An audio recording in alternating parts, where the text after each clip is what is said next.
قرآن کریم کی وہ آیت کریمہ جس کو عمومی طور پہ محبت اہل بیت کے تعلق سے پیش کیا جاتا ہے، سورۃ الشورى کی آیت نمبر 23 سے اللہ فرماتا ہے قُلْ لَا أَسْأَلُكُمْ عَلَيْهِ أَجْرًا إِلَّا الْمَوَدَّةَ فِي الْقُرْبَى۔ اے محبوب صلی اللہ علیہ وسلم فرما دیجئے کہ میں تبلیغ دین پر تم سے کسی قسم کی اجرت کا سوال نہیں کرتا مگر یہ کہ میرے قرابت داروں کی محبت۔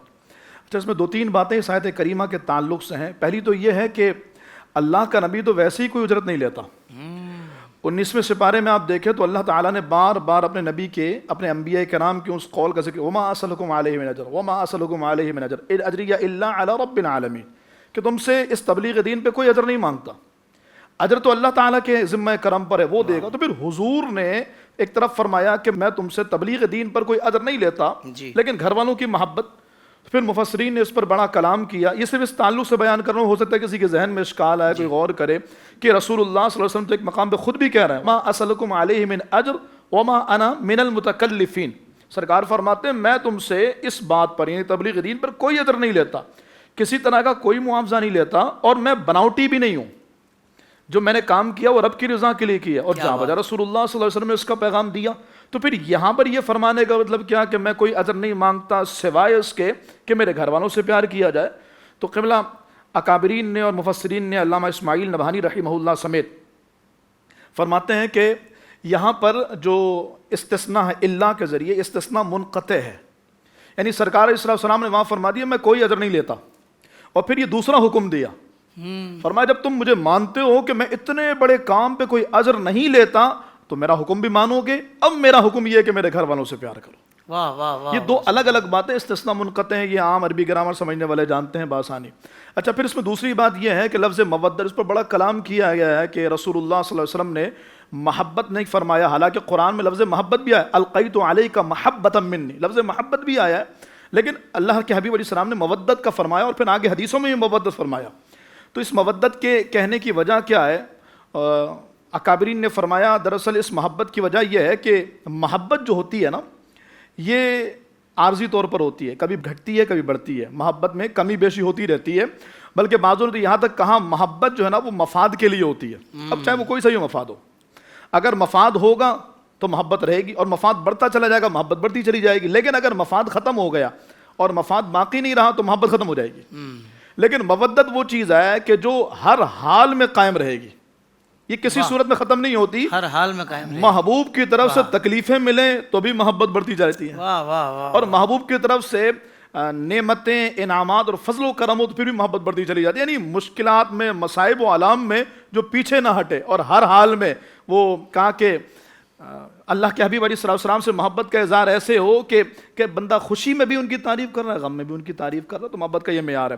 اچھا، میں پھر آگے اس تناظر میں عرض کروں کہ بعضوں نے پھر اس کی مثال یوں بھی دی کہ جو محبت برقرار رہے وہ مودت ہے، اور پھر فرمایا کہ جیسے دیکھ لو کہ مچھلی ہے وہ پانی میں رہتی ہے، تو مچھلی کا جو پانی سے تعلق ہے مودت ہے۔ واہ، لیکن خوبصورت بات دیکھیں، آپ نے یہ سنا ہوگا کہ مچھلی پانی میں رہتی، پانی سے نکالو تو مر جائے گی، جی، لیکن خوبصورت بات یہ ہے کہ مچھلی پانی سے نکالنے پر مرنے کے باوجود پانی سے تعلق نہیں چھوڑتی۔ آپ مچھلی کو نکالیں، اس کو چھیل دیں، کاٹ دیں، ٹکڑے کر دیں، بنا کے کھا لیں، ابھی بھی آپ کو پانی کی طلب زیادہ محسوس ہوگی۔ اس کا پانی سے تعلق ایسا ہے کہ تمہارا بھی محبت اہل بیت ایسا ہو، تمہارا تعلق اہل بیت ایسا ہو، مودت اہل بیت ایسا ہو کہ ٹکڑے ٹکڑے کر دیا جائے، بدن کے چیتھڑے اڑ جائیں، لیکن اس کے باوجود دل اور قلب اور پورا بدن اہل بیت کی محبت کے غماز، کیا کہنے، اہل بیت کی محبت کا دیوان، یہ مودت ہے۔ اب رسول اللہ صلی اللہ علیہ وسلم کی جو حدیثیں ہیں، اور میرے محبوب علیہ السلام نے، یعنی میں سمجھتا ہوں کہ میرے محبوب علیہ السلام کے وہ فرامین جو مودت اہل بیت پر ہیں، اتنے فرامین کسی اور اعتبار سے ہمیں نہیں ملتے۔ میرے محبوب علیہ السلام نے فرمایا قال رسول اللہ صلی اللہ علیہ وسلم خیرکم لأہلی من بعدی، ایک تو وہ فرمانا تم میں بہترین وہ ہے جو قرآن سیکھے دوسروں کو سکھائے، یہ فرمان رسول اللہ صلی اللہ علیہ وسلم کا ہے۔ سرکار نے فرمایا تم میں بہترین وہ ہے جو میرے بعد میرے گھر والوں کے لیے بہترین ہے، یعنی جس کا میرے اہل بیت سے تعلق، میرے اہل بیت سے محبت اور رشتہ مضبوط ہے، اور میرے بعد بھی میرے گھر والوں سے میری وجہ کر تعلق نبھا رہا ہے، فرمایا وہ بہترین ہے۔ یعنی اگر آپ کسی کو دیکھیں کہ وہ اہل بیت کے گن گانے والا ہے، رسول اللہ کے گھرانے کی باتیں کرنے والا ہے، تو یوں سمجھ لیجئے کہ مخلوق میں اللہ نے اس کو بہترین امت بنایا ہے، سبحان اور رسول اللہ صلی اللہ علیہ وسلم کا یہ قرب پانے والا ہے۔ پھر وہ فرمان جو ہم سب کے لیے ایمان کی بنیادی کسوٹی ہے، میرے محبوب علیہ السلام نے فرمایا الزموا مودتنا، سرکار علیہ السلام فرماتے ہیں الزموا مودتنا اہل البیت، یہاں بھی مودت کا لفظ ہے. فرمایا میرے گھر والوں کی محبت کو اپنے اوپر لازم کر لو. ہم یہاں پر محبت بمانے مودت ہی لے رہے ہیں. واہ واہ تو ویسے تعبیر یوں کر دیا جاتا ہے کہ یہ محبت، لیکن اس سے مراد وہی ہے جو رسول اللہ صلی اللہ علیہ وسلم نے فرمایا. سرکار فرماتے ہیں میرے گھر والوں کی مودت کو اپنے اوپر لازم کر لو. اگر کوئی اس حال میں مرا کہ وہ واقعی مودت کا رشتہ برقرار رکھتا تھا، ہر حال میں آل مصطفیٰ کے گن، واہ واہ اگر اس حال میں کوئی مر گیا فرمایا پھر میں اس کی شفاعت کروں گا. والذی نفسی بیدی لا ينفع عبدا عملہ، فرمایا اللہ کسی کے عمل کو قبول کرے گا ہی نہیں الا بمعرفت حقنا، مگر یہ کہ وہ میرے گھر والوں کے حق کو پہچانتا ہو. اللہ اکبر. میرے گھر والوں سے رشتہ تعلق اگر اس کا مضبوط ہو اور وہ ان کی محبت ان کے مقام کو جانتا ہو، پھر اللہ تعالیٰ اس کے عمل کو قبول کرے گا. ورنہ جتنا بڑا حاجی ہو، نمازی ہو، روزے دار ہو، اس کے عمل کسی صورت میں بھی قابل قبول نہیں ہوں گے. رسول اللہ صلی اللہ تعالیٰ علیہ وسلم نے فرمایا حب آل محمد یومن. آج ہماری یہ جو نشست ہے سلام یا حسین کے عنوان سے، جی جی حضور. آپ یہ نشست کی برکت دیکھیں. سرکار علیہ السلام فرماتے حب آل محمد یومن خیر من عبادت سنہ. سرکار فرماتے آل محمد کی ایک دن کی محبت ایک سال کی عبادت سے بہتر ہے.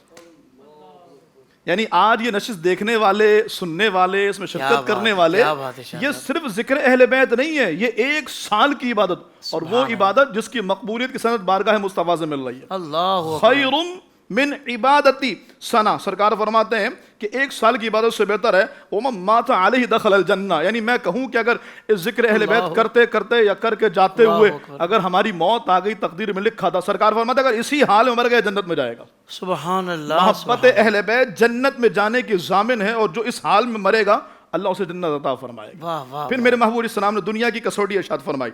فرمایا کہ اگر کسی بندے کو یہ 5 چیزیں نصیب ہو جائیں تو آخرت کا عمل اور آخرت کی فکر نہیں ختم ہوگی. یعنی وہ بندہ دنیا میں آنے کے مقصد کو نہیں بھولے گا. 5 چیزیں اگر کسی کو نصیب ہو گئی، یہ ان لوگوں کے لیے بھی ہے یار یہ محبت کی بات ٹھیک ہے، عمل کی طرف بھی تو آؤ. تو رسول اللہ صلی اللہ علیہ وسلم نے یہ بھی بتایا ایسا نہیں کہ یہ محبت کرنے والا عمل سے عاری ہو جائے. اور پھر یہ پیغام ان لوگوں کے لیے بھی ہے جی ہم تو دیوانے ہیں، ہم تو گم ہیں علی کی محبت میں، ہم تو اہل بیت کی محبت میں بس دیوانے ہو گئے ہیں، ہمیں نہ نماز کا ہوش ہے. نہیں، سرکار فرماتے جن کو یہ 5 باتیں حاصل ہو گئیں تو یہ 5 باتیں اسے آخرت سے غافل ہونے نہیں دیں گی. کون سی 5 باتیں؟ میرے محبوب علیہ السلام نے فرمایا کہ نیک بیوی، نیک اولاد، لوگوں کے ساتھ حسن معاشرت، اپنے ملک میں روزگار.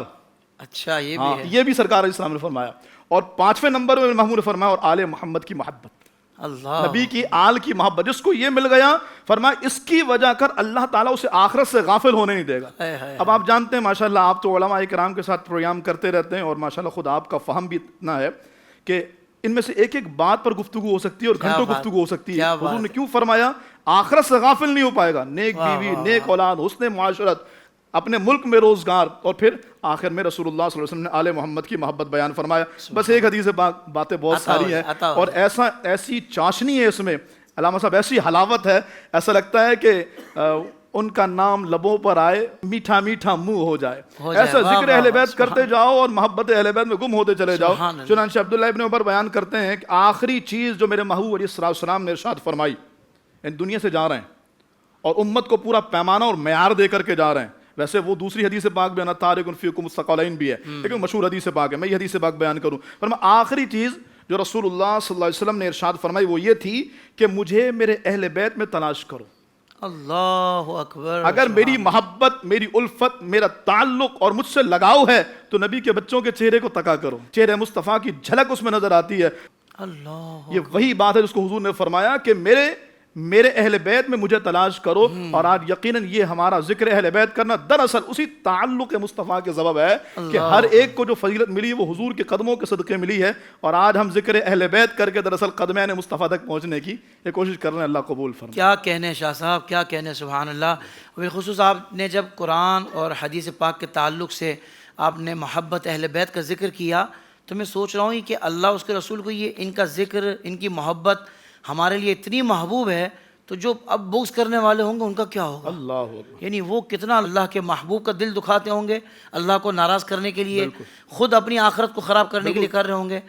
مجھے تو سامنے وہ یزیدی نظر آ رہے ہیں، وہ یزیدی ٹولہ کے باقاعدہ جن پر نماز میں درود پڑھتے تھے تم ان سے جنگ کر رہے ہو. اللہ اکبر. امام حسین خطبہ بھی ارشاد فرما رہے ہیں، توجہ بھی دلا رہے ہیں، خبردار بھی کر رہے ہیں پھر بھی دیکھیں کہ آگے آنکھوں کے آگے اور دل کے آگے کیسے اندھیرے ہیں کہ وہ اس اجالے سے جو سامنے نظر آ رہا ہے اس سے محروم ہے. بار بار مولا حسین یہ خطبہ میں ارشاد فرماتے ہیں ہمارے حق کو پہچانو. ہمارے حق کو اور پہچانو. حضور نے یہی فرمایا اللہ اس کے عمل کو قبول نہیں کرتا جو ہمارے حق کو نہ پہچانے. اللہ یعنی اگر کوئی یہ کہہ بھی دے، ویسے کہنے کی ضرورت ہی نہیں ہوگی لیکن دور ایسا کوئی کہہ سکتا ہے، اگر کہہ دے یزید بڑا نیک تھا معاذ اللہ، تو بھی ہم کہیں اگر وہ حاجی بھی تھا اور کعبہ مشرفہ کے اندر رہتا تھا تو بھی سرکار نے فرمایا اس کا عمل قبول نہیں ہوگا اگر گھر والوں کے حق کو نہ پہچانا. اللہ اکبر کبیرہ، اللہ اکبر کبیرہ.